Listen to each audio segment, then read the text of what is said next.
Bonjour à tous et bienvenue dans cette nouvelle vidéo. Alors aujourd'hui, je vais tout simplement parler du taux d'humidité à essayer de respecter dans son atelier.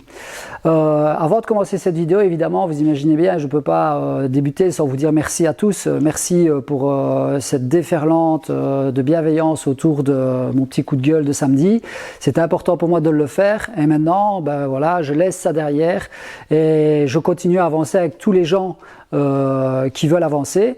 Ne vous bridez pas, c'est-à-dire que n'ayez pas peur de mettre un commentaire sous la vidéo, de continuer à partager vos expériences, de continuer à amener une plus-value à ce que je peux dire dans une vidéo ou dans une autre.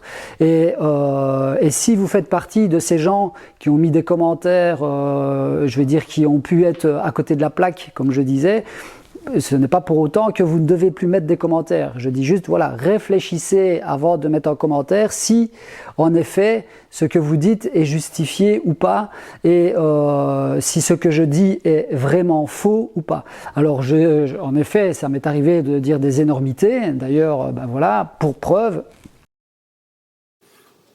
Vous allez poser votre lame à plat sur un morceau de bois. Quoi qu'il arrive, la pression atmosphérique, donc pour rappeler tout simplement la situation atmosphérique, c'est tout objet est attiré par le noyau de la Terre, d'accord? Donc ça veut dire que si vous prenez une pièce, elle tombe, vous la lâchez, elle tombe, vous la lâchez, elle tombe, vous la lâchez, elle tombe. Votre pièce ici, tout ce qui est en lévitation, donc à partir de l'âme de votre lame,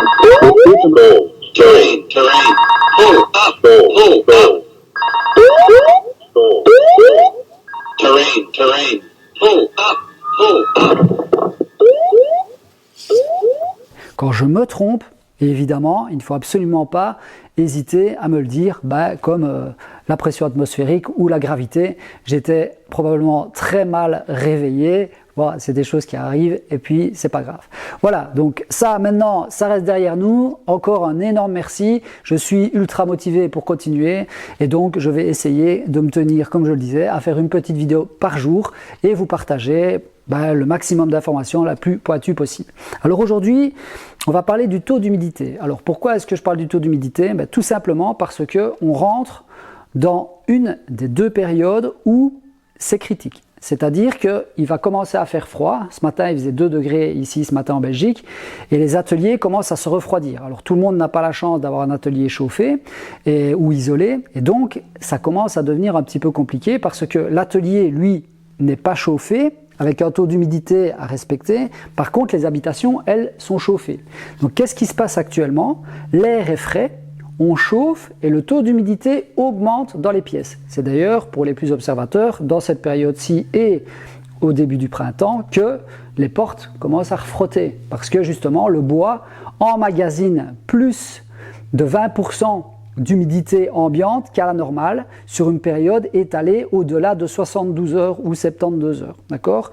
Donc le bois, il commence à modifier sa taille quand il est soumis à une variation de température constante de 20% de taux d'humidité au-dessus ou en deçà. Donc le bois va gonfler ou diminuer selon le taux d'humidité au-dessus de la norme, enfin en tout cas du taux d'humidité ambiant en général, si c'est brusque. D'accord? Mais ça, je peux y revenir sur une autre vidéo.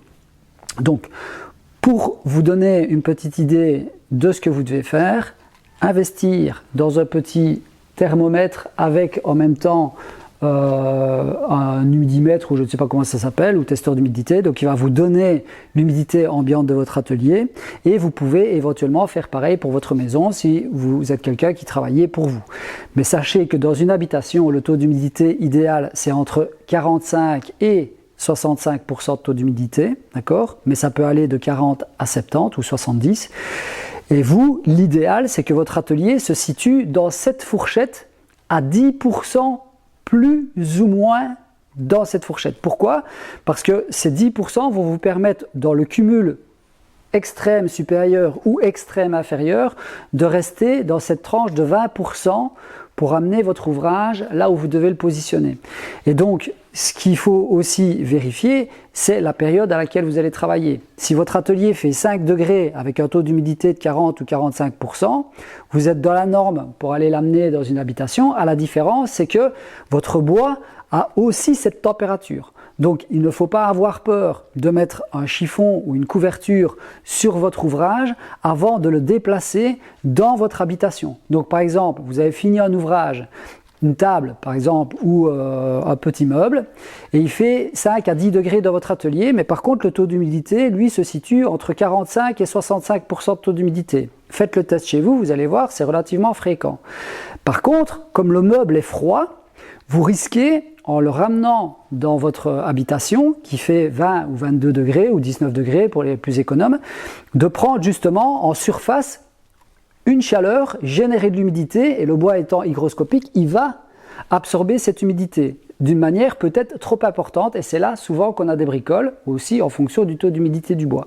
Donc l'idéal dans ce cas-là, c'est la veille de le ramener dans votre habitation, c'est de mettre une couverture dessus, surtout pas chauffer l'atelier, mais mettre une couverture, des draps ou autre chose, pour que votre bois absorbe une température qui correspondra plus ou moins à l'endroit où vous allez mettre votre bois.